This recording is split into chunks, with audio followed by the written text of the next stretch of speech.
ನಮಸ್ಕಾರ. ಮುಖ್ಯಾಂಶಗಳು. ಕಲಾಪಗಳಲ್ಲಿ ಜನಸ್ನೇಹಿ ಅಭಿವೃದ್ಧಿ ಅರ್ಥಪೂರ್ಣ ಚರ್ಚೆ ಅಗತ್ಯ. ಜನಪ್ರತಿನಿಧಿಗಳಿಂದ ಕಾರ್ಯಬದ್ಧತೆಯ ನಿರ್ವಹಣೆ ಮೂಡಿಬರಬೇಕು. ರಾಷ್ಟ್ರಪತಿ ರಾಮನಾಥ್ ಕೋವಿಂದ್ ಪ್ರತಿಪಾದನೆ. ಸ್ಥಳೀಯ ಉತ್ಪನ್ನಗಳ ಸಂಶೋಧನೆಗೆ ಆದ್ಯತೆ, ಜಾಗತಿಕ ಮನ್ನಣೆ ನೀಡಲು ಕಾರ್ಯಯೋಜನೆ. ಪ್ರಧಾನಿ ನರೇಂದ್ರ ಮೋದಿ. ಸಂಪುಟ ವಿಸ್ತರಣೆ ಕುರಿತು ಶೀಘ್ರದಲ್ಲೇ ಸ್ಪಷ್ಟ ಚಿತ್ರಣ. ಬಾಕಿ ಉಳಿದ ನಿಗಮ ಮಂಡಳಿಗಳ ಅಧ್ಯಕ್ಷರ ನೇಮಕ. ಮುಖ್ಯಮಂತ್ರಿ ಬಿಎಸ್ ಯಡಿಯೂರಪ್ಪ. ಹಾಗೂ ಮೂಲಸೌಕರ್ಯ ಅಭಿವೃದ್ಧಿಗೆ 6,000 ಕೋಟಿ ರೂಪಾಯಿ ಮೀಸಲು. ಕ್ರೀಡಾ ಬೆಳವಣಿಗೆ ವೃದ್ಧಿಗೆ ಬ್ರಿಕ್ಸ್ ದೇಶಗಳೊಂದಿಗೆ ಒಡಂಬಡಿಕೆ. ಸಚಿವ ಪ್ರಕಾಶ್ ಜಾವಡೇಕರ್. ವಾರ್ತೆಗಳ ವಿವರ. ವಿಧಾನಸಭೆಗಳ ಸಭಾಧ್ಯಕ್ಷರು, ಉಪಸಭಾಧ್ಯಕ್ಷರು, ವಿಧಾನ ಪರಿಷತ್ ಸಭಾಪತಿ ಮತ್ತು ಉಪಸಭಾಪತಿಗಳ 80ನೇ ಸಮ್ಮೇಳನಕ್ಕೆ ರಾಷ್ಟ್ರಪತಿ ರಾಮನಾಥ್ ಕೋವಿಂದ್ ಅವರು ಇಂದು ಗುಜರಾತಿನ ಕೇವಾಡಿಯಾದ ಸರ್ದಾರ್ ವಲ್ಲಭಭಾಯ್ ಪಟೇಲ್ ಸ್ಮಾರಕ ಭವನದಲ್ಲಿ ಚಾಲನೆ ನೀಡಿದರು.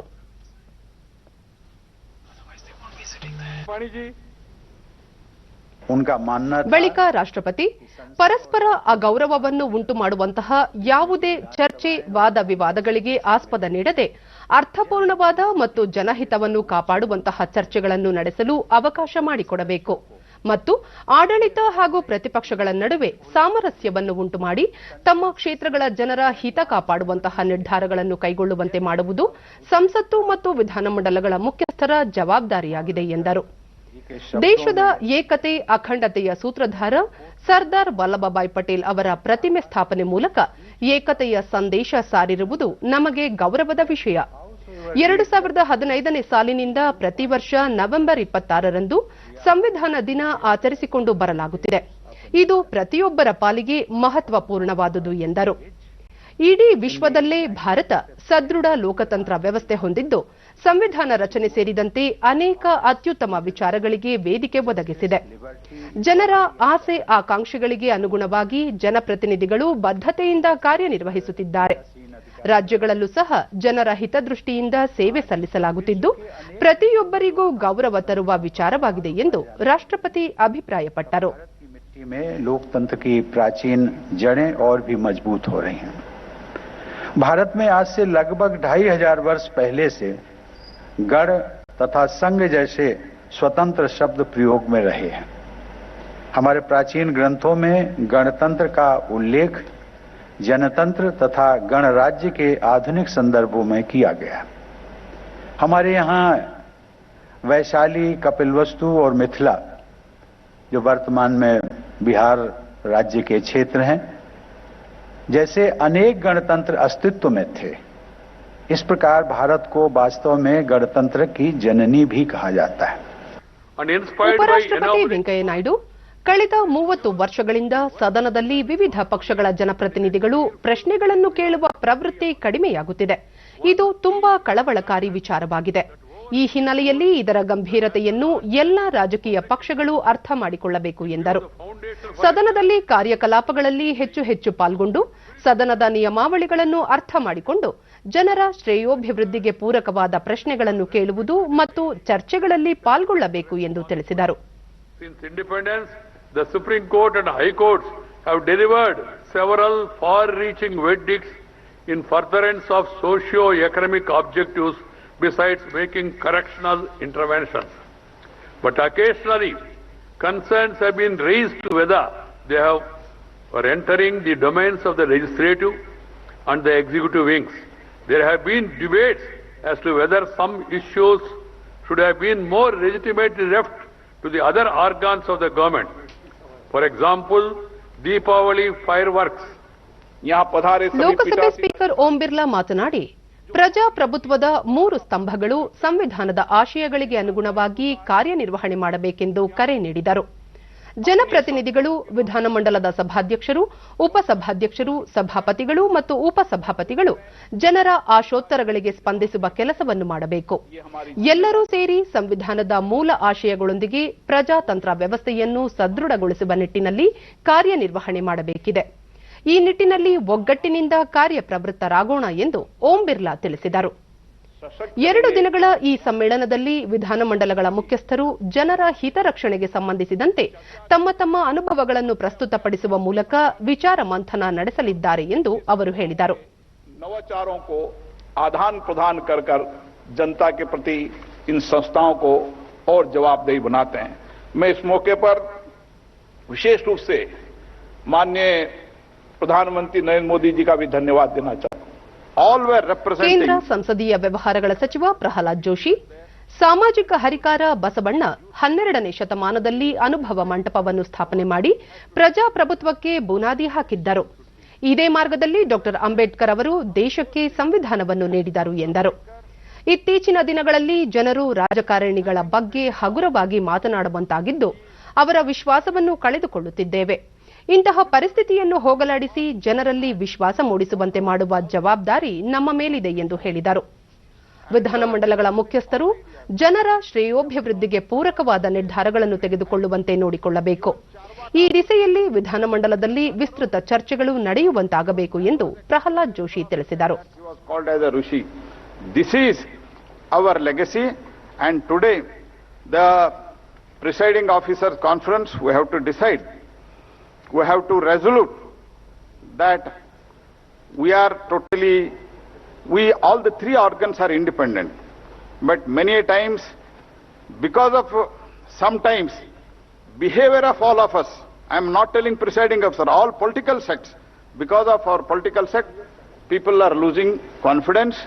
Sometimes people are telling ये राजनीति के बारे में बहुत लो लैंग्वेज में बात करते हैं. इसके कारण हम भी है, we are also responsible for that. We should introspect ourselves. We should not allow to happen, because there is no other the best alternative form of the governance in the world is today democracy. That is, according to me, parliamentary democracy. ಒಂದು ಜಿಲ್ಲೆ ಒಂದು ಉತ್ಪನ್ನ ಪರಿಕಲ್ಪನೆಯಲ್ಲಿ ಸಂಶೋಧನೆಗಳನ್ನು ನಡೆಸಬೇಕೆಂದು ಪ್ರಧಾನಿ ನರೇಂದ್ರ ಮೋದಿ ವಿಶ್ವವಿದ್ಯಾಲಯಗಳಿಗೆ ಕರೆ ನೀಡಿದರು. ಇಂದು ಲಖನೌ ವಿಶ್ವವಿದ್ಯಾಲಯದ ಶತಮಾನೋತ್ಸವ ಸಮಾರಂಭದಲ್ಲಿ ವರ್ಚುವಲ್ ವೇದಿಕೆಯಲ್ಲಿ ಮಾತನಾಡಿದ ಅವರು, ಶಿಕ್ಷಣ ಸಂಸ್ಥೆಗಳು ಮತ್ತು ವಿಶ್ವವಿದ್ಯಾಲಯಗಳು ಉತ್ತಮ ನಾಗರಿಕರನ್ನು ರೂಪಿಸುವ ಕೆಲಸವನ್ನು ಮಾಡುತ್ತಿರುವುದು ಶ್ಲಾಘನೀಯ ಎಂದರು. ವಿಶ್ವವಿದ್ಯಾಲಯಗಳು ಹೊಸ ಹೊಸ ಬಗೆಯ ಸಂಶೋಧನೆಗಳು, ಶಿಕ್ಷಣ, ಅಧ್ಯಯನಗಳಿಗೆ ಒತ್ತು ನೀಡಬೇಕು. ತಮ್ಮ ವ್ಯಾಪ್ತಿಯಲ್ಲಿನ ಜಿಲ್ಲೆಗಳ ಪ್ರಮುಖ ಉತ್ಪನ್ನಗಳನ್ನು ಗುರುತಿಸಿ ಅವುಗಳಿಗೆ ಆಧುನಿಕ ಮೆರುಗು ನೀಡಿ ಜಾಗತಿಕ ಮಟ್ಟಕ್ಕೆ ಕೊಂಡೊಯ್ಯಬೇಕು ಎಂದು ಹೇಳಿದರು. ಇದಕ್ಕಾಗಿ ಒಂದು ಜಿಲ್ಲೆ ಒಂದು ಉತ್ಪನ್ನ ಪರಿಕಲ್ಪನೆಯನ್ನು ಅಳವಡಿಸಿಕೊಂಡು ಸಂಶೋಧನೆಗಳನ್ನು ನಡೆಸಬೇಕೆಂದು ಕರೆ ನೀಡಿದರು. ದೇಶದ ಶಿಕ್ಷಣದಲ್ಲಿ ಆಮೂಲಾಗ್ರ ಬದಲಾವಣೆ ತರುವ ನಿಟ್ಟಿನಲ್ಲಿ ಹೊಸ ಶಿಕ್ಷಣ ನೀತಿಯನ್ನು ಜಾರಿಗೆ ತರಲಾಗಿದೆ. ವಿಶ್ವವಿದ್ಯಾಲಯದ ಶಿಕ್ಷಕರು ಈ ಬಗ್ಗೆ ಚಿಂತನ ಮಂಥನ, ಚರ್ಚೆಗಳು, ಸಂವಾದಗಳನ್ನು ನಡೆಸಿ ಪರಿಪೂರ್ಣವಾಗಿ ನೀತಿಯನ್ನು ಜಾರಿಗೆ ತಂದು ದೇಶದ ಉತ್ತಮ ಭವಿಷ್ಯಕ್ಕೆ ಭದ್ರ ಬುನಾದಿ ಹಾಕಬೇಕೆಂದು ಹೇಳಿದರು.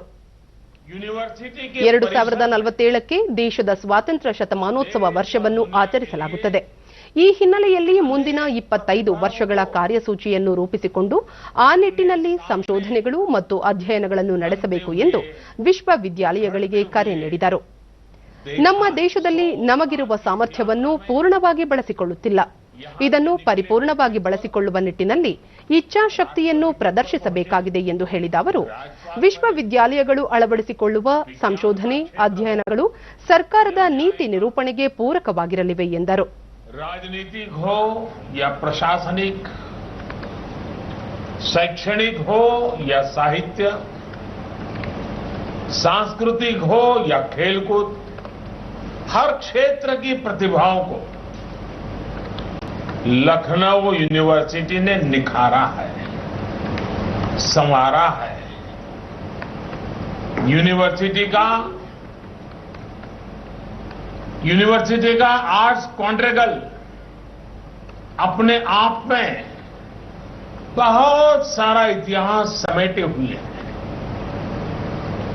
इसी आर्ट्स क्वाड्रिगल में नेताजी सुभाष चंद्र बोस की आवाज गूंजी थी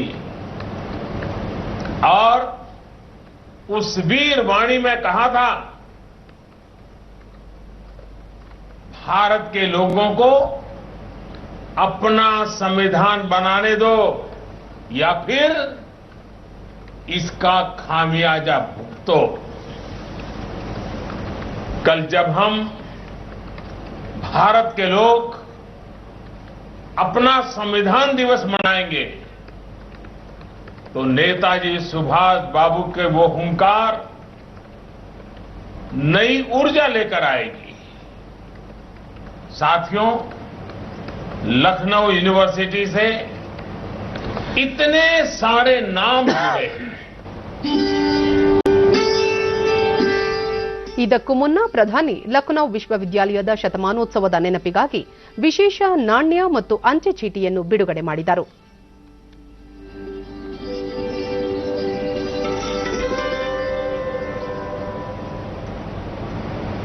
वे लखनऊ विश्वविद्यालय के शताब्दी वर्ष पर आधारित विशेष कवर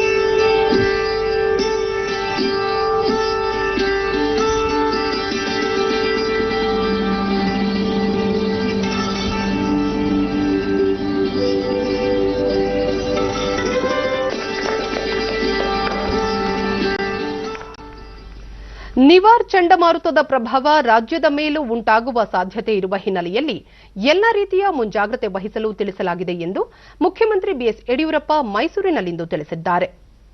ತಮಿಳುನಾಡಿಗೆ ಆಗಮಿಸಿರುವ ನಿವಾರ್ ಚಂಡಮಾರುತ ರಾಜ್ಯವನ್ನು ಪ್ರವೇಶಿಸುವ ಸಾಧ್ಯತೆ ಇದೆ. ಈ ಹಿನ್ನೆಲೆಯಲ್ಲಿ ಎಲ್ಲ ರೀತಿಯ ಸಿದ್ಧತೆ ಮಾಡಿಕೊಳ್ಳುವಂತೆ ಹಾಗೂ ಮುಂಜಾಗ್ರತಾ ಕ್ರಮ ಕೈಗೊಳ್ಳುವಂತೆ ಸೂಚಿಸಲಾಗಿದೆ ಎಂದು ಹೇಳಿದರು. ರಾಜ್ಯದಲ್ಲಿ ಬಾಕಿ ಉಳಿದಿರುವ 25 ರಿಂದ 30 ನಿಗಮ ಮಂಡಳಿಗಳಿಗೆ ಅಧ್ಯಕ್ಷರನ್ನು ನೇಮಿಸಲಾಗಿದ್ದು ಇಂದು ಪಟ್ಟಿ ಬಿಡುಗಡೆ ಮಾಡಲಾಗುವುದು ಎಂದು ತಿಳಿಸಿದ ಮುಖ್ಯಮಂತ್ರಿ 2-3 ದಿನಗಳಲ್ಲಿ ಸಚಿವ ಸಂಪುಟ ವಿಸ್ತರಣೆ ಬಗ್ಗೆ ತಿಳಿಯಲಿದೆ ಎಂದು ಹೇಳಿದರು. ಇವತ್ತು ಇನ್ನೊಂದು 25-30 ಇವತ್ತು ಬಿಡುಗಡೆ ಆಗುತ್ತೆ. ನಂತರ ಯಾರ್ಯಾರು ಕೈ ಬಿಟ್ಟು ಹೋಗಿದೆ ಅವ್ರನ್ನೂ ಮಾಡ್ತೀವಿ. ಗೊತ್ತಾಗುತ್ತೆ ಇನ್ನೊಂದು 2-3 ದಿವಸ. ನಂತರ ಬಿಎಸ್ ಯಡಿಯೂರಪ್ಪ ಮೈಸೂರಿನ ಸುತ್ತೂರು ಕ್ಷೇತ್ರದ ಅತಿಥಿ ಗೃಹ ಮತ್ತು ಇತರೆ ಕಾಮಗಾರಿಗಳ ಶಿಲಾನ್ಯಾಸವನ್ನು ನೆರವೇರಿಸಿದರು. ಸುತ್ತೂರು ಶಿವರಾತ್ರಿ ದೇಶಿಕೇಂದ್ರ ಸ್ವಾಮೀಜಿ, ಉಪಮುಖ್ಯಮಂತ್ರಿ ಗೋವಿಂದ ಕಾರಜೋಳ, ಸಚಿವರಾದ ಬಸವರಾಜ ಬೊಮ್ಮಾಯಿ, ಎಸ್ಟಿ ಸೋಮಶೇಖರ್ ಮತ್ತಿತರರು ಉಪಸ್ಥಿತರಿದ್ದರು. ಕೋವಿಡ್-19 ಸೋಂಕು ಹರಡುವುದನ್ನು ನಿಯಂತ್ರಿಸುವ ನಿಟ್ಟಿನಲ್ಲಿ ಕೇಂದ್ರ ಗೃಹ ಸಚಿವಾಲಯ ಡಿಸೆಂಬರ್ 1 ರಿಂದ ಜಾರಿಗೆ ಬರುವಂತೆ ಕಣ್ಗಾವಲು ಹಾಗೂ ಮುನ್ನೆಚ್ಚರಿಕಾ ಕ್ರಮಗಳ ಕುರಿತು ಮಾರ್ಗಸೂಚಿ ಬಿಡುಗಡೆ ಮಾಡಿದೆ. ಈ ಮಾರ್ಗಸೂಚಿಗಳು ಡಿಸೆಂಬರ್ 31ರವರೆಗೆ ಜಾರಿಯಲ್ಲಿರಲಿವೆ. ಕೆಲವು ರಾಜ್ಯಗಳು ಮತ್ತು ಕೇಂದ್ರಾಡಳಿತ ಪ್ರದೇಶಗಳಲ್ಲಿ ಹೊಸ ಪ್ರಕರಣಗಳು ಹೆಚ್ಚಾಗುತ್ತಿರುವ ಹಿನ್ನೆಲೆಯಲ್ಲಿ ಗೃಹ ಸಚಿವಾಲಯವು ಈ ಮಾರ್ಗಸೂಚಿ ಬಿಡುಗಡೆ ಮಾಡಿದೆ. ಕಂಟೈನ್ಮೆಂಟ್ ನಿಯಮಗಳನ್ನು ಸ್ಥಳೀಯ ಜಿಲ್ಲಾಡಳಿತ, ಪೊಲೀಸ್ ಇಲಾಖೆ ಮತ್ತು ಮುನ್ಸಿಪಲ್ ಅಧಿಕಾರಿಗಳು ಕಟ್ಟುನಿಟ್ಟಾಗಿ ಜಾರಿಗೆ ತರುವಂತೆ ತಿಳಿಸಿದೆ. ರಾಜ್ಯ ಸರ್ಕಾರಗಳು ಮತ್ತು ಕೇಂದ್ರಾಡಳಿತ ಪ್ರದೇಶಗಳ ಆಡಳಿತಗಳು ಕಾಲಕಾಲಕ್ಕೆ ಸೋಂಕು ನಿಯಂತ್ರಣ ಪರಿಸ್ಥಿತಿಯನ್ನು ಅವಲೋಕನ ನಡೆಸಬೇಕು ಎಂದು ಮಾರ್ಗಸೂಚಿಯಲ್ಲಿ ತಿಳಿಸಲಾಗಿದೆ. ಆರೋಗ್ಯ ಸಚಿವಾಲಯದ ಮಾರ್ಗಸೂಚಿಗಳನ್ನು ಸಣ್ಣ ಮಟ್ಟದಲ್ಲಿಯೂ ಜಾರಿಗೆ ತರಬೇಕು. ಕಂಟೈನ್ಮೆಂಟ್ ವಲಯಗಳ ಪಟ್ಟಿಯನ್ನು ಜಿಲ್ಲಾಧಿಕಾರಿಗಳು, ರಾಜ್ಯಗಳು ಮತ್ತು ಕೇಂದ್ರಾಡಳಿತ ಪ್ರದೇಶಗಳ ವೆಬ್ಸೈಟ್ಗಳಲ್ಲಿ ಪ್ರಕಟಿಸಬೇಕು ಮತ್ತು ಆರೋಗ್ಯ ಸಚಿವಾಲಯಕ್ಕೂ ರವಾನಿಸಬೇಕು ಎಂದು ಸೂಚಿಸಿದೆ. ಕಂಟೈನ್ಮೆಂಟ್ ವಲಯಗಳಲ್ಲಿ ಕೇವಲ ಅಗತ್ಯ ಸೇವೆಗಳಿಗೆ ಅವಕಾಶ ನೀಡಬೇಕು. ಈ ವಲಯಗಳಲ್ಲಿ ಜನರು ಅನಗತ್ಯವಾಗಿ ಓಡಾಡುವುದನ್ನು ನಿಯಂತ್ರಿಸಬೇಕು. ಈ ವಲಯದ ಜನರಿಗೆ ಅಗತ್ಯ ವಸ್ತುಗಳು ಮತ್ತು ವೈದ್ಯಕೀಯ ಸೇವೆಗಳನ್ನು ಆದ್ಯತೆ ಮೇಲೆ ನೀಡಬೇಕು ಎಂದು ಸೂಚಿಸಲಾಗಿದೆ.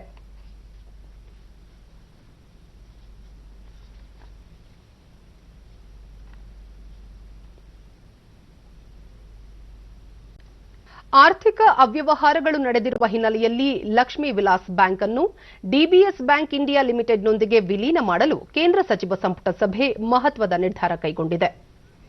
ಇಂದು ನಡೆದ ಸಚಿವ ಸಂಪುಟ ಸಭೆಯ ಬಳಿಕ ಮಾಹಿತಿ ನೀಡಿದ ವಾರ್ತಾ ಮತ್ತು ಪ್ರಸಾರ ಸಚಿವ ಪ್ರಕಾಶ್ ಜಾವಡೇಕರ್, ಲಕ್ಷ್ಮೀ ವಿಲಾಸ್ ಬ್ಯಾಂಕ್ನಲ್ಲಿ 20 ಲಕ್ಷ ಠೇವಣಿದಾರರಿದ್ದು 20,000 ಕೋಟಿ ರೂಪಾಯಿಗೂ ಅಧಿಕ ಠೇವಣಿ ಇಟ್ಟಿದ್ದಾರೆ ಮತ್ತು 4,000ದಷ್ಟು ನೌಕರರಿದ್ದಾರೆ ಎಂದರು. ಅವ್ಯವಹಾರ ನಡೆದಿರುವ ಹಿನ್ನೆಲೆಯಲ್ಲಿ ಈ ಬ್ಯಾಂಕ್ ಅನ್ನು ಡಿಬಿಎಸ್ ಬ್ಯಾಂಕ್ ಇಂಡಿಯಾ ಲಿಮಿಟೆಡ್ನೊಂದಿಗೆ ವಿಲೀನ ಮಾಡುವ ಮೂಲಕ ಠೇವಣಿದಾರರು ಮತ್ತು ನೌಕರರ ಹಿತ ಕಾಯಲು ನಿರ್ಧರಿಸಲಾಗಿದೆ ಎಂದರು. ಅಂತಾರಾಷ್ಟ್ರೀಯ ಮಟ್ಟದಲ್ಲಿ ಉತ್ತಮ ಹೆಸರನ್ನು ಗಳಿಸಿರುವ ಖಾಸಗಿ ಬ್ಯಾಂಕ್ ಜತೆ ವಿಲೀನ ಮಾಡುತ್ತಿರುವ ಹಿನ್ನೆಲೆಯಲ್ಲಿ ಠೇವಣಿದಾರರು ಯಾವುದೇ ಕಾರಣಕ್ಕೂ ಆತಂಕಕ್ಕೆ ಒಳಗಾಗಬೇಕಿಲ್ಲ ಮತ್ತು ತಮ್ಮ ಹಣವನ್ನು ಹಿಂಪಡೆಯಲು ಮುಕ್ತ ಅವಕಾಶವಿದೆ ಎಂದರು. ಇದೇ ವೇಳೆ ಬ್ಯಾಂಕಿನಲ್ಲಿ ಅಕ್ರಮ ನಡೆಸಿರುವವರಿಗೆ ಕಾನೂನು ಪ್ರಕಾರ ಶಿಕ್ಷೆಗೆ ಒಳಪಡಿಸಲಾಗುತ್ತದೆ ಎಂದು ಹೇಳಿದರು. ದೇಶದಲ್ಲಿ ಮೂಲಸೌಕರ್ಯ ಅಭಿವೃದ್ಧಿಗೆಂದು ಸ್ಥಾಪಿಸಲಾಗಿರುವ ನ್ಯಾಷನಲ್ ಇನ್ವೆಸ್ಟ್ಮೆಂಟ್ ಅಂಡ್ ಇನ್ಫ್ರಾಸ್ಟ್ರಕ್ಚರ್ ಫಂಡ್ಗೆ ಸರ್ಕಾರದಿಂದ 6,000 ಕೋಟಿ ರೂಪಾಯಿಗಳ ವಿಶೇಷ ನೆರವು ನೀಡಲು ಸಂಪುಟದಲ್ಲಿ ನಿರ್ಧರಿಸಲಾಯಿತು. ಸುಮಾರು 111 ಲಕ್ಷ ಕೋಟಿ ರೂಪಾಯಿಗಳ ಮೂಲಸೌಕರ್ಯ ಅಭಿವೃದ್ಧಿ ಪ್ಯಾಕೇಜ್ನ ಕಾರ್ಯಕ್ರಮವನ್ನು ಜಾರಿಗೊಳಿಸಲಾಗುತ್ತಿದ್ದು, ಅಸೀಮ್ ಇನ್ಫ್ರಾ ಫೈನಾನ್ಸ್ ಲಿಮಿಟೆಡ್ ಮತ್ತು ಐಎಫ್ಎಲ್ ಇನ್ಫ್ರಾ ಫೈನಾನ್ಸ್ ಲಿಮಿಟೆಡ್ ಸುಮಾರು 70,000 ಕೋಟಿ ರೂಪಾಯಿಗಳನ್ನು ಸಾರ್ವಜನಿಕ ಬಾಂಡ್ ಮೂಲಕ ಸಂಗ್ರಹಿಸಲಿದೆ ಎಂದು ಸಚಿವರು ತಿಳಿಸಿದರು. 10,000 crore rupees for infrastructure development company. This will be done through two companies, Asim Infra Finance Limited, which will finance greenfield and brownfield projects which are under construction. Depositor को अब कोई चिंता करने की जरूरत नहीं, बैंक में दौड़ने की जरूरत नहीं, क्योंकि एक बहुत अच्छे बैंक में जिनका बैलेंस शीट अच्छा है, जिनका कैपिटल एडेक्वेसी अच्छी है, जिनका ಎಟಿಸಿ ಟೆಲಿಕಾಂ ಕಂಪನಿಯಲ್ಲಿ 2,480 ಕೋಟಿ ರೂಪಾಯಿಗಳ ವಿದೇಶಿ ನೇರ ಬಂಡವಾಳ ಹೂಡಿಕೆಗೆ ಎಟಿಸಿ ಏಷ್ಯಾ ಪೆಸಿಫಿಕ್ ಲಿಮಿಟೆಡ್ಗೆ ಸಂಪುಟ ಸಭೆ ಅನುಮತಿ ನೀಡಿದೆ. ಇದರನ್ವಯ ಎಟಿಸಿ ಏಷ್ಯಾ ಪೆಸಿಫಿಕ್ ಲಿಮಿಟೆಡ್ ಪ್ರತಿ ಷೇರ್ ಅನ್ನು 216 ರೂಪಾಯಿ ದರದಲ್ಲಿ ಖರೀದಿಸಲಿದೆ ಎಂದು ತಿಳಿಸಿದರು. ಕ್ರೀಡಾ ಬೆಳವಣಿಗೆಯ ವೃದ್ಧಿ ಸೇರಿದಂತೆ ಇನ್ನಿತರೆ ಅಂಶಗಳ ವಿನಿಮಯ ಮತ್ತು ಪ್ರೋತ್ಸಾಹಕ್ಕೆ ಸಂಬಂಧಿಸಿದಂತೆ ಬ್ರಿಕ್ಸ್ ದೇಶಗಳೊಂದಿಗೆ ಅಂಕಿತ ಹಾಕಲಾಗಿದೆ ಎಂದು ತಿಳಿಸಿದ ಪ್ರಕಾಶ್ ಜಾವಡೇಕರ್, ಈ ಕ್ಷೇತ್ರದಲ್ಲಿ ಕ್ರೀಡಾಪಟುಗಳ ಸಾಮರ್ಥ್ಯ ಹೆಚ್ಚಳ ಸೇರಿದಂತೆ ಅಭ್ಯಾಸ ಕ್ರಮಗಳನ್ನು ವೃದ್ಧಿಸಲು ಹಲವು ಕ್ರಮ ಕೈಗೊಳ್ಳಲಾಗಿದೆ ಎಂದರು. डूबने के कगार पर लाते हैं, उनको बख्शना नहीं चाहिए, उनको सजा होनी चाहिए. ಪ್ರಧಾನಿ ನರೇಂದ್ರ ಮೋದಿ ಅವರು ನಾಳೆ 3ನೇ ಜಾಗತಿಕ ಪುನರ್ ನವೀಕರಿಸಬಹುದಾದ ಇಂಧನ ಬಂಡವಾಳ ಹೂಡಿಕೆ ಸಮಾವೇಶ ಮತ್ತು ಪ್ರದರ್ಶನವನ್ನು ವರ್ಚುವಲ್ ಮೂಲಕ ಉದ್ಘಾಟಿಸಲಿದ್ದಾರೆ. ಈ 3 ದಿನಗಳ ಸಮಾವೇಶವನ್ನು ನವ ಮತ್ತು ಪುನರ್ ನವೀಕರಿಸಬಹುದಾದ ಇಂಧನ ಸಚಿವಾಲಯ ಆಯೋಜಿಸಿದೆ. ರೀಇನ್ವೆಸ್ಟ್ 2020 ಸಮಾವೇಶದ ವಿಷಯ ಸುಸ್ಥಿರ ಇಂಧನ ಪ್ರಸರಣವಾಗಿದೆ. ಪುನರ್ ನವೀಕರಿಸಬಹುದಾದ ಮತ್ತು ಭವಿಷ್ಯದ ಇಂಧನ ಆಯ್ಕೆಗಳ ಕುರಿತು ಹಲವಾರು ಕಾರ್ಯಾಗಾರಗಳನ್ನು ಆಯೋಜಿಸುವುದರ ಜೊತೆಗೆ ಪುನರ್ ನವೀಕರಿಸಬಹುದಾದ ಇಂಧನ ಉತ್ಪಾದಕರು, ಹೂಡಿಕೆದಾರರ ಉತ್ಪನ್ನಗಳು ಮತ್ತು ಯೋಜನೆಗಳ ಪ್ರದರ್ಶನವನ್ನು ಏರ್ಪಡಿಸಲಾಗಿದೆ. ಈ ಸಮಾವೇಶದಲ್ಲಿ 75ಕ್ಕೂ ಹೆಚ್ಚು ಅಂತಾರಾಷ್ಟ್ರೀಯ ಸಚಿವಾಲಯಗಳ ಪ್ರತಿನಿಧಿಗಳು, 1,000ಕ್ಕೂ ಅಧಿಕ ಉದ್ಯಮದ ನಾಯಕರು ಮತ್ತು 50,000ಕ್ಕೂ ಹೆಚ್ಚು ಪ್ರತಿನಿಧಿಗಳು ಪಾಲ್ಗೊಳ್ಳಲಿದ್ದಾರೆ. ಇಂಧನ ಕ್ಷೇತ್ರದಲ್ಲಿನ ಅಭಿವೃದ್ಧಿಯನ್ನು ಹೆಚ್ಚು ಮಾಡುವುದು, ಪುನರ್ ನವೀಕರಿಸಬಹುದಾದ ಇಂಧನ ಸಂಪರ್ಕದಲ್ಲಿ ಜಾಗತಿಕ ಹೂಡಿಕೆ ಸಮುದಾಯ ಪಾಲ್ಗೊಳ್ಳುವಂತೆ ಮಾಡುವುದು ಸೇರಿದಂತೆ ಇಂಧನ ಕ್ಷೇತ್ರದಲ್ಲಿನ ಉನ್ನತಿಗೆ ಪೂರಕವಾಗಿ ಈ ಸಮಾವೇಶವನ್ನು ಆಯೋಜಿಸಲಾಗುತ್ತಿದೆ. ಕರ್ನಾಟಕ ವಾಣಿಜ್ಯ ಮತ್ತು ಕೈಗಾರಿಕಾ ಮಹಾಸಂಸ್ಥೆ ಎಫ್ಕೆಸಿಸಿಐ ಬೆಂಗಳೂರಿನಲ್ಲಿಂದು ಮಹಿಳಾ ಉದ್ಯಮಿಗಳ ದಿನಾಚರಣೆಯನ್ನು ಆಯೋಜಿಸಿತ್ತು. ಕೈಗಾರಿಕಾ ಸಚಿವ ಜಗದೀಶ್ ಶೆಟ್ಟರ್, ಇಲಾಖೆ ಪ್ರಧಾನ ಕಾರ್ಯದರ್ಶಿ ಜಿ ಕುಮಾರ್ ನಾಯ್ಕ್ ಸೇರಿದಂತೆ ಮತ್ತಿತರರು ಉಪಸ್ಥಿತರಿದ್ದರು.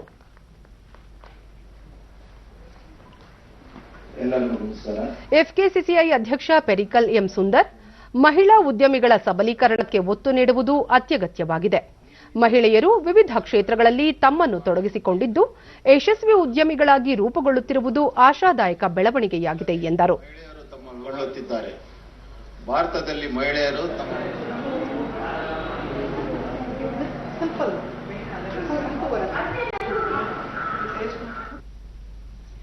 ಭಾರತೀಯ ಕೃಷಿ ಮತ್ತು ತೋಟಗಾರಿಕಾ ಸಂಶೋಧನಾ ಸಂಸ್ಥೆ ಐಸಿಎಆರ್, ಐಐಎಚ್ಆರ್ ಹಾಗೂ ಕೇಂದ್ರ ವಾರ್ತಾ ಮತ್ತು ಪ್ರಸಾರ ಸಚಿವಾಲಯ ಜಂಟಿಯಾಗಿ ಇಂದು ಆತ್ಮನಿರ್ಭರ ಕೃಷಿ ತರಕಾರಿಗಳು ಎಂಬ ವಿಷಯವಾಗಿ ವೆಬಿನಾರ್ ಆಯೋಜಿಸಿತ್ತು. ಐಸಿಎಂಆರ್ನ ತರಕಾರಿ ಬೆಳೆ ವಿಭಾಗದ ಮುಖ್ಯಸ್ಥರಾದ ಡಾ ಕೆ ಮಾಧವಿರೆಡ್ಡಿ ವಿವಿಧ ತರಕಾರಿ ಮತ್ತು ಹಣ್ಣುಗಳಲ್ಲಿರುವ ಪೌಷ್ಟಿಕಾಂಶಗಳ ಜೊತೆಗೆ ವೈವಿಧ್ಯ ತಳಿಗಳ ಕುರಿತು ಮಾಹಿತಿ ನೀಡಿದರು. ಗುಣಮಟ್ಟದ ಬೀಜ ಸಂರಕ್ಷಣೆ ಹಾಗೂ ಉತ್ಪಾದನೆಯ ಬಗ್ಗೆ ತಿಳಿಸಿದ ಅವರು ತರಕಾರಿ ಮತ್ತು ಹಣ್ಣುಗಳಲ್ಲಿ ಕೀಟ ನಿರ್ವಹಣೆ ಮಾಡುವ ವಿಧಾನಗಳ ಕುರಿತು ಮಾಹಿತಿ ನೀಡಿದರು. Sticky traps, light traps and biological also we can use, and baits are also recommended, and border cropping, and by cultural practices we can control the major pests and diseases of different vegetable crops. This is the integrated disease management, how it is grown and the healthy way of growing the crops. ಕೃಷಿ ವಿಜ್ಞಾನಿ doctor B Narayanaswamy, Bharat ಕೃಷಿ ಪ್ರಧಾನ ದೇಶವಾಗಿದ್ದು 51% ಮಂದಿ ಕೃಷಿ ಕ್ಷೇತ್ರದಲ್ಲಿ ತೊಡಗಿಕೊಂಡಿದ್ದಾರೆ. ಜಿಡಿಪಿಗೆ ಮಹತ್ವದ ಕೊಡುಗೆ ನೀಡುತ್ತಿದೆ ಎಂದರು. ಆತ್ಮನಿರ್ಭರ ಕೃಷಿಯಲ್ಲಿ ವೆಜಿಟಬಲ್ ಕ್ರಾಪ್ಸ್, ಆತ್ಮನಿರ್ಭರ ಕೃಷಿಯಲ್ಲಿ ಪೋಸ್ಟ್ ಹಾರ್ವೆಸ್ಟ್ ಟೆಕ್ನಾಲಜಿ, ಕೊಯ್ಲೋತ್ತರ ಹಾಗೂ ಮೌಲ್ಯವರ್ಧನೆಯ ತಂತ್ರಜ್ಞಾನಗಳು, ಆತ್ಮನಿರ್ಭರ ಕೃಷಿಯಲ್ಲಿ ಅಲಂಕಾರಿಕ ಬೆಳೆಗಳು ಮತ್ತೆ ಔಷಧೀಯ ಸಸ್ಯಗಳ ಬಗ್ಗೆ ಮುಂದಿನ ಒಂದು ಎಪಿಸೋಡ್ ನಲ್ಲಿ ನಾವು ಪ್ರೆಸೆಂಟ್ ಮಾಡೋರಿದ್ದೇವೆ. ಮೈಸೂರು ಕ್ಷೇತ್ರ ಜನಸಂಪರ್ಕ ಕಾರ್ಯಾಲಯದ ಉಪನಿರ್ದೇಶಕರಾದ ಡಾಕ್ಟರ್ ಟಿಸಿ ಪೂರ್ಣಿಮಾ ಮಾತನಾಡಿ ಆತ್ಮನಿರ್ಭರ ಭಾರತ ಯೋಜನೆಯ ಪ್ರಾಮುಖ್ಯತೆಯನ್ನು ತಿಳಿಸಿದರು. ರಾಜ್ಯದ ಉತ್ತರ ಕನ್ನಡ ಜಿಲ್ಲೆಯ ಹೊನ್ನಾವರ ತಾಲೂಕಿನ ಕಾಸರಕೋಡಿನಲ್ಲಿ ಕಾಂಡ್ಲಾ ನಡಿಗೆ ಎಂಬ ಪ್ರವಾಸಿ ತಾಣವನ್ನು ನಿರ್ಮಿಸಲಾಗಿದ್ದು, ಕಾಂಡ್ಲಾ ಕಾಡಿನ ಕುರಿತು ಜಾಗೃತಿ ಮೂಡಿಸಲು ಇದು ಸಹಕಾರಿಯಾಗಿದೆ. ಕಾಂಡ್ಲಾ ಗಿಡಗಳು ಮಣ್ಣಿನ ಸವಕಳಿ ತಡೆಯುವುದರ ಜೊತೆಗೆ ಚಂಡಮಾರುತ ಹಾಗೂ ಸುನಾಮಿಯ ಪ್ರಭಾವವನ್ನು ತಗ್ಗಿಸಬಲ್ಲ ಶಕ್ತಿಯನ್ನು ಹೊಂದಿವೆ. ಈ ಹಿನ್ನೆಲೆಯಲ್ಲಿ ಕಾಸರಕೋಡಿನ ಅರಣ್ಯ ಇಲಾಖೆಯು ಕಾಂಡ್ಲಾ ನಡಿಗೆ ಮಾರ್ಗವನ್ನು ನಿರ್ಮಿಸಿದ್ದು, ಇದರ ಬೆಳವಣಿಗೆ ಹಾಗೂ ಪ್ರಾಮುಖ್ಯತೆಯನ್ನು ಸಾರುವ ಫಲಕಗಳನ್ನು ಹಾಕಲಾಗಿದೆ.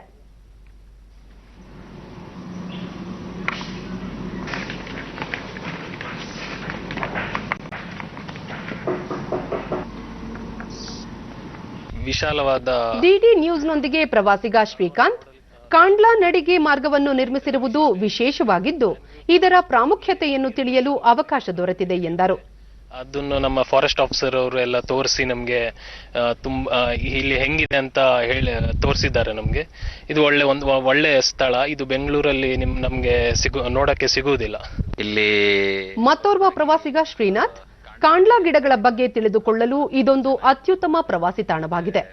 ಈ ಸ್ಥಳವು ಚಿತ್ರೀಕರಣ ಮಾಡಲು ಇಲ್ಲಿ ಉತ್ತಮವಾದ ಪರಿಸರ ನಿರ್ಮಾಣವಾಗಿದೆ ಎಂದು ತಿಳಿಸಿದರು. ಮಾಡಿದ್ದಾರೆ ಇಲ್ಲಿ ಪ್ರೀ ವೆಡ್ಡಿಂಗ್ ಶೂಟ್, ಅದಕ್ಕೆಲ್ಲ ಒಳ್ಳೆ ಆಗ್ತದೆ ಇಲ್ಲಿ ಮಾಡ್ಲಿಕ್ಕೆ. ಮತ್ತೆ ಇದೊಂದ್ಸಲಿ ಲೈಫ್ ಟೈಮ್ ವಿಸಿಟ್ ಇದ್ದ ಹಾಗೆ ನೀವು ಬಂದು ನೋಡ್ಕೊಂಡು ಹೋಗಿ. It's a very cool place, very good place, silent, made for people who love peace. This is a best place. 330 Honnavar ವಲಯ ಅರಣ್ಯಾಧಿಕಾರಿ ಶರತ್ ಶೆಟ್ಟಿ, ಕಾಂಡ್ಲಾ ನಡಿಗೆ ಮಾರ್ಗವು 330 ಮೀಟರ್ ಉದ್ದವಾಗಿದ್ದು, ಸುತ್ತು ಕಾಂಡ್ಲಾ ಗಿಡಗಳನ್ನು ಬೆಳೆಸಲಾಗಿದೆ. ಕಾಂಡ್ಲಾ ಗಿಡಗಳ ಬಗ್ಗೆ ಸಾರ್ವಜನಿಕರಿಗೆ ಅರಿವು ಮೂಡಿಸಲು ಹಾಗೂ ವಿದ್ಯಾರ್ಥಿಗಳಿಗೆ ಅಧ್ಯಯನ ಮಾಡಲು ಈ ಯೋಜನೆ ಸಹಕಾರಿಯಾಗಿದೆ ಎಂದು ಮಾಹಿತಿ ನೀಡಿದರು. ಪ್ರಾಮುಖ್ಯತೆಯನ್ನು ತಿಳಿಸಿಕೊಡುವುದು ಹಾಗೂ ಸಾರ್ವಜನಿಕರಿಗೆ ಹಾಗೂ ಪ್ರವಾಸಿಗರಿಗೆ ಕೂಡ ಈ ಬಗ್ಗೆ ಮಾಹಿತಿಯನ್ನು ನಾವು ನೀಡುವುದು ನಮ್ಮ ಮುಖ್ಯ ಉದ್ದೇಶವಾಗಿರುತ್ತದೆ.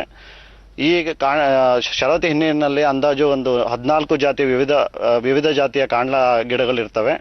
ಈ ಒಂದು ಕಾಂಡ್ಲಾ ನಡಿಗೆ ಅತ್ಯುತ್ತಮವಾಗಿ ಮೂಡಿ ಬಂದಿದೆ. ಇದನ್ನು ಸಾರ್ವಜನಿಕರು ಕೂಡ ಬಹಳ ಇಷ್ಟಪಡ್ತಾ ಇದ್ದಾರೆ. ಪ್ರವಾಸಿಗರು ಬಹಳ ಹೆಚ್ಚಿನ ಸಂಖ್ಯೆಯಲ್ಲೂ ಬಂದು ಹೋಗ್ತಾ ಇದ್ದಾರೆ.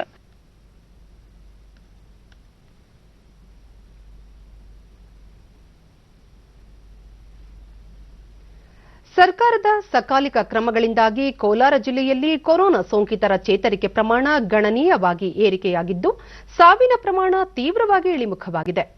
ಇದರಿಂದಾಗಿ ಜನಸಾಮಾನ್ಯರಲ್ಲಿ ಹೊಸ ಭರವಸೆ ಮೂಡಿದ್ದು, ಸೋಂಕಿನಿಂದ ಚೇತರಿಸಿಕೊಂಡ ವ್ಯಕ್ತಿಗಳ ಅನುಭವ ಸ್ಫೂರ್ತಿಯಾಗಿದೆ.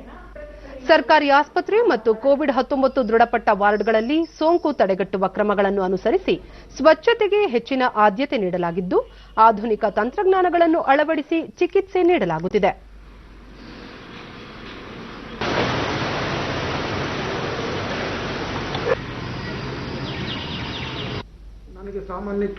ಡಿಡಿ ನ್ಯೂಸ್ನೊಂದಿಗೆ ಜಿಲ್ಲಾ ಪಂಚಾಯತ್ ಉದ್ಯೋಗಿ ಹೇಮಾರೆಡ್ಡಿ, ಸೋಂಕಿನಿಂದ ಚೇತರಿಸಿಕೊಂಡು ಎಂದಿನಂತೆ ಕರ್ತವ್ಯಕ್ಕೆ ಹಾಜರಾಗುತ್ತಿದ್ದೇನೆ. ಸೋಂಕಿತರಿಗೆ ಸರ್ಕಾರಿ ಆಸ್ಪತ್ರೆಯಲ್ಲಿ ಉತ್ತಮವಾದ ಚಿಕಿತ್ಸೆ ದೊರೆಯುತ್ತಿದೆ. ಜನತೆ ಸೋಂಕು ಕುರಿತು ಭಯಪಡದೆ ಸರ್ಕಾರದ ನಿಯಮಗಳನ್ನು ಅನುಸರಿಸಬೇಕೆಂದು ತಿಳಿಸಿದರು. ರ್ಯಾಪಿಡ್ ಆಂಟಿಜೆನ್ ಟೆಸ್ಟ್ ಮಾಡಿಸಿದ್ದು, ಅದರಲ್ಲಿ ನನಗೆ ಪಾಸಿಟಿವ್ ಅಂತ ಬಂತು. ವಕೀಲ ಲಕ್ಷ್ಮೀನಾರಾಯಣ, ಸೂಕ್ತ ವೈದ್ಯಕೀಯ ಚಿಕಿತ್ಸೆಯಿಂದ ಸೋಂಕಿತರು ಗುಣಮುಖರಾಗುತ್ತಿದ್ದಾರೆ. ಕಡ್ಡಾಯವಾಗಿ ಮುಖಗವಸು ಧರಿಸಿ ವ್ಯಕ್ತಿಗತ ಅಂತರ ಕಾಪಾಡಿಕೊಳ್ಳಬೇಕೆಂದು ಸಲಹೆ ನೀಡಿದರು. ವಕೀಲರಿಗೂ ಸಹ ಈ ವಿಚಾರವನ್ನ ಹೇಳ್ತಾ ಇರ್ತೀನಿ. ನನ್ನಿಂದ ಸಲಹೆಗಳನ್ನು ಪಡಿತಾ ಇರ್ತಾರೆ. ಆದರೆ ನನಗೆ ಕೋವಿಡ್-19 ಪಾಸಿಟಿವ್ ಅಂತ ಗೊತ್ತಾದ ದಿನದಿಂದ 3 ದಿನಗಳ ಕಾಲ ನನ್ನ ಮನಸ್ಥಿತಿ ಬಹಳ ಕೆಟ್ಟದ್ದಾಗಿತ್ತು. ಸೂಕ್ತವಾದ ಚಿಕಿತ್ಸೆನ ಸೂಕ್ತ ಸಮಯದಲ್ಲಿ ನಾವು ಪಡೆದ್ರೆ ಕೋವಿಡ್ ನಮ್ಮನ್ನು ಏನೂ ಮಾಡೋದಿಲ್ಲ. ಮಾನಸಿಕ ಆರೋಗ್ಯ ಅಧಿಕಾರಿ ಡಾಕ್ಟರ್ ಪಾವನ, ಚಳಿಗಾಲದಲ್ಲಿ ಜನರು ಸೋಂಕಿನ ಬಗ್ಗೆ ಹೆಚ್ಚಿನ ಜಾಗೃತಿ ವಹಿಸಬೇಕು. ಸೋಂಕಿತರು ಮಾನಸಿಕ ಸ್ಥೈರ್ಯ ಕಳೆದುಕೊಳ್ಳದೆ ಚಿಕಿತ್ಸೆಗೆ ಧನಾತ್ಮಕವಾಗಿ ಸ್ಪಂದಿಸಬೇಕು ಎಂದರು. ಸೈಕಾಲಜಿಕಲಿ ಏನಾಗುತ್ತೆ, ಇದು ಒಂಥರ ಡಿಪ್ರೆಸಿಂಗ್ ಸಿಚುವೇಶನ್ ಇರ್ಬೋದು, ಒಂಥರ ಯಾರು ನನ್ನ ಜೊತೆನಲ್ಲಿಲ್ಲ, ನನ್ನ ಸಪೋರ್ಟಿಗೆ ಇಲ್ಲ ಅನ್ನುವಂತ ಒಂದು ಮನೋಭಾವನೆ ಹುಟ್ಟೋದು, ಒತ್ತಡ ಪರಿಸ್ಥಿತಿನಲ್ಲಿ ಇದ್ದಾಗ ಇದಕ್ಕೆ ಟ್ರೀಟ್ಮೆಂಟ್ ತಗೊಳ್ಳುವಂಥದ್ದು ಅವಶ್ಯಕತೆ ಇದೆ. ವೈದ್ಯಾಧಿಕಾರಿ ರಮೇಶ್, ಜಿಲ್ಲೆಯಲ್ಲಿ ಎಲ್ಲರಿಗೂ ಸೂಕ್ತವಾದ ಚಿಕಿತ್ಸೆ ದೊರೆಯುತ್ತಿದೆ. ಜನರು ಹೆಚ್ಚಿನ ಮುಂಜಾಗ್ರತಾ ಕ್ರಮಗಳನ್ನು ವಹಿಸಿ ಕೋವಿಡ್-19 ತಡೆಗಟ್ಟಲು ಸಹಕರಿಸಬೇಕೆಂದು ಮನವಿ ಮಾಡಿದರು. ಉತ್ತಮ ಅಂತ ನಾನು ಭಾವಿಸ್ತೀನಿ. ಆದ್ದರಿಂದ ಜನಗಳು ಈ ಚಳಿಗಾಲ ಬಂದಾಗ ವೈರಸ್ ದ್ವಿಗುಣಗೊಳ್ತದೆ. ಮತ್ತೆ ಈ ವೈರಸ್ ವಿಚಿತ್ರ ಏನು ಅಂದ್ರೆ ಅದು ರೂಪಾಂತರಗೊಳ್ತಾ ಇರ್ತದೆ. ಇವತ್ತಿನ ಇರೋದು ನಾಳೆ ಇರೋದಿಲ್ಲ. ಅದು ಮತ್ತೆ ಅದೇ ವೈರಸ್ ನಮ್ಗೆ ಅಟ್ಯಾಕ್ ಆಗ್ಬೋದು. ಫಸ್ಟ್ ಟೈಮ್ ಬಂದಿರೋರಿಗೆ ಮತ್ತೆ ಸೆಕೆಂಡ್ ಟೈಮ್ ಅಟ್ಯಾಕ್ ಆಯಿತು ಅಂತಂದ್ರೆ ಅವ್ರಿಗೆ ಬಹಳ ರೋಗದ ಲಕ್ಷಣಗಳು. ದೇಶದಲ್ಲಿ ಕಳೆದ 24 ಗಂಟೆಗಳಲ್ಲಿ 44,376 ಕೊರೋನಾ ಸೋಂಕು ಪ್ರಕರಣಗಳು ಪತ್ತೆಯಾಗಿದ್ದು, ಒಟ್ಟು ಸೋಂಕಿತರ ಸಂಖ್ಯೆ 92,22,217ಕ್ಕೆ ಏರಿಕೆಯಾಗಿದೆ. ದೇಶದಲ್ಲಿ ಕೊರೋನಾ ಸೋಂಕಿತರ ಚೇತರಿಕೆ ಪ್ರಮಾಣದಲ್ಲಿ ಏರಿಕೆಯಾಗುತ್ತಿದ್ದು, ಒಟ್ಟು 86,42,771 ಸೋಂಕಿತರು ಗುಣಮುಖರಾಗಿದ್ದಾರೆ. ಇದರೊಂದಿಗೆ ಚೇತರಿಕೆ ಪ್ರಮಾಣ 93.72% ಹೆಚ್ಚಳವಾಗಿದೆ. ಒಂದೇ ದಿನ 481 ಮಂದಿ ಮೃತಪಟ್ಟಿದ್ದು, ಒಟ್ಟು 1,34,699 ಮಂದಿ ಮೃತಪಟ್ಟಿದ್ದಾರೆ. ಮರಣ ದರ 1.46% ತಗ್ಗಿದೆ. 4,44,746 ಸೋಂಕಿತರು ವಿವಿಧ ಆಸ್ಪತ್ರೆಗಳಲ್ಲಿ ಚಿಕಿತ್ಸೆ ಪಡೆಯುತ್ತಿದ್ದು, ಸಕ್ರಿಯ ಪ್ರಕರಣಗಳ ಸಂಖ್ಯೆ 4.82% ಇಳಿಕೆಯಾಗಿದೆ. ಅಮೆರಿಕದ ಅಧ್ಯಕ್ಷರಾಗಿ ಆಯ್ಕೆಯಾಗಿರುವ ಜೋ ಬೈಡೆನ್ ತಮ್ಮ ಸಂಪುಟ ರಚನೆ ಪ್ರಕ್ರಿಯೆಗೆ ಚಾಲನೆ ನೀಡಿದ್ದು, ಪ್ರಮುಖ ವಿದೇಶಿ ನೀತಿ ಮತ್ತು ರಾಷ್ಟ್ರೀಯ ಭದ್ರತೆಯಂತಹ ಪ್ರಮುಖ ಹುದ್ದೆಗಳಿಗೆ ಅಧಿಕಾರಿಗಳನ್ನು ನಿಯೋಜನೆ ಮಾಡಿದ್ದಾರೆ. ತಮ್ಮ ರಾಷ್ಟ್ರೀಯ ಭದ್ರತಾ ತಂಡಕ್ಕೆ 6 ಮಂದಿ ಉನ್ನತಾಧಿಕಾರಿಗಳನ್ನು ನಿಯೋಜನೆ ಮಾಡಿರುವ ಬೈಡೆನ್, ಭಯೋತ್ಪಾದನೆ, ತೀವ್ರಗಾಮಿ, ಹವಾಮಾನ ಬದಲಾವಣೆ ಮತ್ತು ಪರಮಾಣು ಪ್ರಸರಣದಂತಹ ಸಮಸ್ಯೆಗಳನ್ನು ನಿಗ್ರಹಿಸಿ ಅಮೆರಿಕವನ್ನು ಪುನರ್ ಸ್ಥಾಪಿಸಲಾಗುತ್ತದೆ ಎಂದಿದ್ದಾರೆ. ಸಿಐಎಯ ಮಾಜಿ ಉಪನಿರ್ದೇಶಕಿ ಅವ್ರಿಲ್ ಹೇನ್ಸ್ ರಾಷ್ಟ್ರೀಯ ಗುಪ್ತಚರ ಇಲಾಖೆಯ ನಿರ್ದೇಶಕಿಯಾಗುವ ಮೂಲಕ ಈ ಹುದ್ದೆ ಅಲಂಕರಿಸಿದ ಮೊದಲ ಮಹಿಳೆ ಎಂಬ ಹೆಗ್ಗಳಿಕೆಗೆ ಪಾತ್ರರಾಗಲಿದ್ದಾರೆ. ಹೋಮ್ಲ್ಯಾಂಡ್ ಸೆಕ್ಯೂರಿಟಿ ಇಲಾಖೆಯನ್ನು ಅಲೆಜಾಂಡ್ರೋ ಮೇಯೋರ್ಕಸ್ ಅವರು ನಿಭಾಯಿಸಲಿದ್ದಾರೆ. ರಾಷ್ಟ್ರೀಯ ಭದ್ರತಾ ಸಲಹೆಗಾರರಾಗಿ ಜೇಕ್ ಸುಲಿವನ್ ಆಯ್ಕೆಯಾಗಿದ್ದಾರೆ. ಜಾನ್ ಕೆರ್ರಿ ಹವಾಮಾನ ರಾಯಭಾರಿಯಾಗಲಿದ್ದು, ಬರಾಕ್ ಒಬಾಮಾ ಅಧ್ಯಕ್ಷರಾಗಿದ್ದ ಸಂದರ್ಭದಲ್ಲಿ ಸಚಿವ ಸಂಪುಟದಲ್ಲಿದ್ದ ಅನೇಕರು ತಮ್ಮ ಸಂಪುಟದಲ್ಲಿ ಸೇರ್ಪಡೆಯಾಗಿದ್ದಾರೆ ಎಂದು ಬೈಡೆನ್ ಹೇಳಿದ್ದಾರೆ. ಅಧಿಕಾರಿಗಳೆಲ್ಲರೂ ಜಗತ್ತನ್ನು ಮುನ್ನಡೆಸಲು ಸನ್ನದ್ಧರಾಗಿದ್ದಾರೆ. ಅದರಿಂದ ಹಿಂದೆ ಸರಿಯುವ ಪ್ರಶ್ನೆಯೇ ಇಲ್ಲ ಎಂದು ಬೈಡೆನ್ ಹೇಳಿದ್ದಾರೆ. ಇನ್ನು ಹವಾವರ್ತಮಾನ. ರಾಜ್ಯಾದ್ಯಂತ ಒಣಹವೆ ಮುಂದುವರಿಕೆ. ದಾವಣಗೆರೆಯಲ್ಲಿ ಕನಿಷ್ಠ ತಾಪಮಾನ 11.3 ಡಿಗ್ರಿ ಸೆಲ್ಸಿಯಸ್ ದಾಖಲಾಗಿದೆ. ಮುನ್ಸೂಚನೆಯಂತೆ ಮುಂದಿನ 24 ಗಂಟೆಗಳ ಅವಧಿಯಲ್ಲಿ ದಕ್ಷಿಣ ಒಳನಾಡಿನಲ್ಲಿ ಚದುರಿದಂತೆ ಮಳೆ ಸಾಧ್ಯತೆ. ಕರಾವಳಿ ಹಾಗೂ ಉತ್ತರ ಒಳನಾಡಿನಲ್ಲಿ ಒಣಹವೆ ಮುಂದುವರಿಕೆ. ಬೆಂಗಳೂರು ಸುತ್ತಮುತ್ತ ಸಾಮಾನ್ಯ ಮೋಡ ಕವಿದ ವಾತಾವರಣ, ಹಗುರ ಮಳೆ ಸಾಧ್ಯತೆ. ಗರಿಷ್ಠ ತಾಪಮಾನ 25 ಹಾಗೂ ಕನಿಷ್ಠ 19 ಡಿಗ್ರಿ ಸೆಲ್ಸಿಯಸ್ ದಾಖಲು ಸಂಭವ. ಕೊನೆಯಲ್ಲಿ ಮತ್ತೊಮ್ಮೆ ಮುಖ್ಯಾಂಶಗಳು. ಕಲಾಪಗಳಲ್ಲಿ ಜನಸ್ನೇಹಿ ಅಭಿವೃದ್ಧಿ ಅರ್ಥಪೂರ್ಣ ಚರ್ಚೆ ಅಗತ್ಯ. ಜನಪ್ರತಿನಿಧಿಗಳಿಂದ ಕಾರ್ಯಬದ್ಧತೆಯ ನಿರ್ವಹಣೆ ಮೂಡಿಬರಬೇಕು. ರಾಷ್ಟ್ರಪತಿ ರಾಮನಾಥ್ ಕೋವಿಂದ್ ಪ್ರತಿಪಾದನೆ. ಸ್ಥಳೀಯ ಉತ್ಪನ್ನಗಳ ಸಂಶೋಧನೆಗೆ ಆದ್ಯತೆ. ಜಾಗತಿಕ ಮನ್ನಣೆ ನೀಡಲು ಕಾರ್ಯಯೋಜನೆ. ಪ್ರಧಾನಿ ನರೇಂದ್ರ ಮೋದಿ. ಸಂಪುಟ ವಿಸ್ತರಣೆ ಕುರಿತು ಶೀಘ್ರದಲ್ಲೇ ಸ್ಪಷ್ಟ ಚಿತ್ರಣ. ಬಾಕಿ ಉಳಿದ ನಿಗಮ ಮಂಡಳಿಗಳಿಗೆ ಅಧ್ಯಕ್ಷರ ನೇಮಕ. ಮುಖ್ಯಮಂತ್ರಿ ಬಿಎಸ್ ಯಡಿಯೂರಪ್ಪ. ಹಾಗೂ ಮೂಲಸೌಕರ್ಯ ಅಭಿವೃದ್ಧಿಗೆ 6,000 ಕೋಟಿ ರೂಪಾಯಿ ಮೀಸಲು. ಕ್ರೀಡಾ ಬೆಳವಣಿಗೆ ವೃದ್ಧಿಗೆ ಬ್ರಿಕ್ಸ್ ದೇಶಗಳೊಂದಿಗೆ ಒಡಂಬಡಿಕೆ. ಸಚಿವ ಪ್ರಕಾಶ್ ಜಾವಡೇಕರ್. ನಮ್ಮ ವಾರ್ತಾ ಪ್ರಸಾರವನ್ನು ನೀವು ಡಿಡಿ ಚಂದನ ನ್ಯೂಸ್ ಯೂಟ್ಯೂಬ್ ಚಾನೆಲ್ನಲ್ಲೂ ವೀಕ್ಷಿಸಬಹುದು. ವೀಕ್ಷಕರೇ, ತಪ್ಪದೇ ಮಾಸ್ಕ್ ಧರಿಸಿ. ನೀವು ಸುರಕ್ಷಿತವಾಗಿರುವುದರೊಂದಿಗೆ ನಿಮ್ಮವರನ್ನು ಸುರಕ್ಷಿತವಾಗಿರಿಸಿ. ಸರಿಯಾದ ಕ್ರಮದಲ್ಲಿ ಮುಖಗವಸು ತಪ್ಪದೇ ಧರಿಸಿ. ನಮ್ಮ ಮುಂದಿನ ವಾರ್ತಾ ಪ್ರಸಾರ ರಾತ್ರಿ 9 ಗಂಟೆಗೆ ಡಿಡಿ ಚಂದನದಲ್ಲಿ. ನಮಸ್ಕಾರ.